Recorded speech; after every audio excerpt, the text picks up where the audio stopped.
¿Qué onda, chicos? ¿Cómo están? Perdón, por desgracia no puedo cambiar de voz. Tendrán que soportar mi voz de puberto por 10 minutos. Quiero iniciar con una frase que decía mi abuelo antes de morir, aunque no está muerto. Él solía decir, qué bueno que tenemos internet, porque en el internet hay mucho conocimiento y que mi nieto favorito, Rolando, pueda ser alguien importante algún día. A lo que yo respondí, ¿y los terrenos, abuelo? A lo que él decía, y la de chambear, esa te la sabes, maldito. En fin, como lo extraño. Este video lo hice antes, pero a mi computadora no le gustó, tampoco a mi padre, así que desapareció mi video mágicamente, pero yo no dije nada.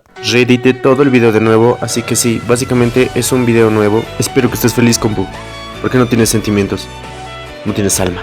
En fin, hablaremos sobre ovogénesis. Me picó una araña, así que no fui al médico porque me daría medicina y eso me quitaría mis poderes del hombre araña. Creo que voy a morir. Sin más que decir, comencemos de una vez.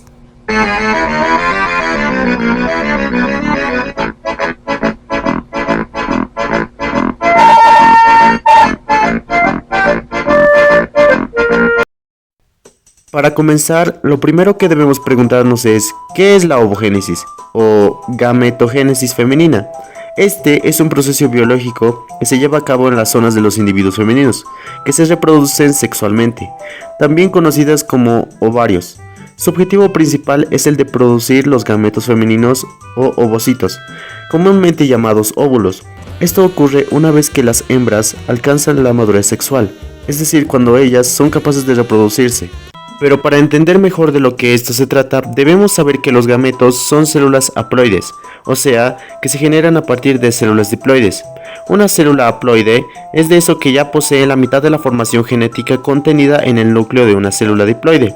Esto debe ser así en la ovogénesis, porque durante la reproducción sexual, un gameto femenino, un óvulo, se fusionan con un gameto masculino, o sea, un espermatozoide, aportando cada uno de ellos la mitad de la formación genética que poseerá el nuevo individuo, y esta es la razón por la cual los descendientes heredan rasgos de los padres y de las madres que los consiguen.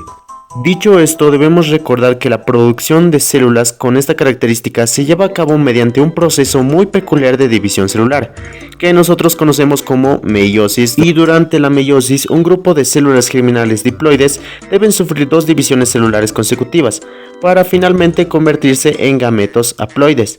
En estas dos etapas de división se las ha denominado meiosis 1 y meiosis 2. Fíjense que esta reducción de la carga genética es el corazón de la reproducción sexual. En las mujeres, las células germinales que terminaron convirtiéndose en óvulos llevan el nombre de ovogonios y se producen durante el desarrollo fetal de las hembras. Es decir, que absolutamente todos los ovogonios que producirá una niña a lo largo de toda su vida se formarán antes de que nazca. Un dato muy curioso es que gran parte de los ovogonios que se producen durante la gestación terminan muriendo y solo los sobrevivientes son los que posteriormente se dividirán por mitosis para dar lugar a los ovocitos primarios, los cuales permanecerán congelados en esta fase de desarrollo hasta la llegada de la pubertad. Es para esta fecha que la ovogénesis se reanudará nuevamente para producir así los óvulos maduros. Sin embargo, obligatoriamente tenemos que recordar que en casi un 98% de los casos, los óvulos producidos por una hembra no llegan a ser fecundados, por lo que son eliminados mensualmente a través de sus genitales, por medio de un evento de sangrado, al que se le conoce como menstruación. Bueno, chicos, hasta este punto hemos hecho un planeo bastante general de lo que consiste en la ovogénesis. Veamos algunas características del ambiente en el cual ocurre. Como ya les había comentado anteriormente, la ovogénesis tiene lugar en los ovarios. Estos órganos, que en los seres humanos son dos, uno derecho y uno izquierdo, son unas estructuras ovaladas cuyo tamaño se asemeja de manera muy aproximada al de una nuez. Cada uno de ellos se encuentra localizado en el extremo de cada una de las trompas de falopio, los cuales son una especie de tubos que se conectan con el útero en el interior del ovario, que pueden distinguir dos estructuras, la corteza y la médula de la corteza, también conocida como epitelio germinal. Es una región superficial del ovario que aloja los folículos ováricos, o sea que son unas estructuras que mantienen atrapados a los óvulos, que aún no han alcanzado la madurez, es decir, que aún no son reproductivamente funcionales. La médula ovárica, por su parte, es una zona de tejido conectivo laxo y repleta de millones de vasos sanguíneos, encargados de nutrir a los ovocitos localizados en los folículos. En los mamíferos, como los seres humanos, una vez que las hembras han alcanzado la pubertad, los ovarios comienzan a hacerse activos. Crecen rápidamente y comienzan a madurar de manera cíclica los folículos que contienen. Esta maduración de los folículos, que termina en la maduración de los ovocitos, no se realiza en conjunto. Lo más común es que ocurra la maduración de un solo folículo por mes, y por ende en la liberación de un único óvulo funcional. Este óvulo liberado viajará a través de las trompas uterinas hasta el útero y permanecerá en la espera de un espermatozoide que lo fecunde, y de no hacerlo será eliminado durante el ciclo menstrual. Este proceso, que sin lugar a duda implica la ovogénesis, ocurre todos los meses hasta que cesa el periodo de reproducción de las hembras, que se caracteriza por la ausencia total del ciclo menstrual. A este periodo es al que comúnmente se le conoce como menopausia. Es súper curioso mencionar que científicamente se ha logrado comprobar que de los casi 40 millones de óvulos inmaduros que tiene una mujer, al nacer solo llegan a madurar 400. Bueno, luego de revisar estos datos súper importantes, estamos listos para comenzar a ver las etapas biológicas por las que tienen que pasar un óvulo para madurar y hacerse viable para la reproducción. La ungen es hijo que ocurre en una serie de pasos que transcurren en dos grandes periodos: el periodo de desarrollo prenatal, es decir, durante la gestación, y el periodo de desarrollo postnatal. Una vez que la hembra ha nacido, comencemos describiendo los eventos que ocurren durante el desarrollo prenatal. Durante este lapso se desarrolla el embrión femenino y las células germinales diploides, que poseen el potencial para convertirse en óvulos, conocidas como ovogonios. Se multiplicarán velozmente por mitosis, produciendo todos los millones de ovogonios que usará una hembra durante toda su vida, y comienza la primera fase de la meiosis 1, formándose así en ovocitos primarios. Estos ovocitos primarios no continúan en la meiosis, sino que más bien entran en un estado de pausa. Una vez que han alcanzado la profase 1, es decir, que sus genomas se han duplicado, pero no han completado la primera fase de las divisiones mediáticas, en este estado de pausa se prolonga por lo menos una década más, hasta que la hembra juvenil llega a la edad fértil, experimentando por primera vez el ciclo menstrual. Durante esta fase de desarrollo, los ovocitos primarios son rodeados por una capa formada de tejido conectivo, formada por células foliculares.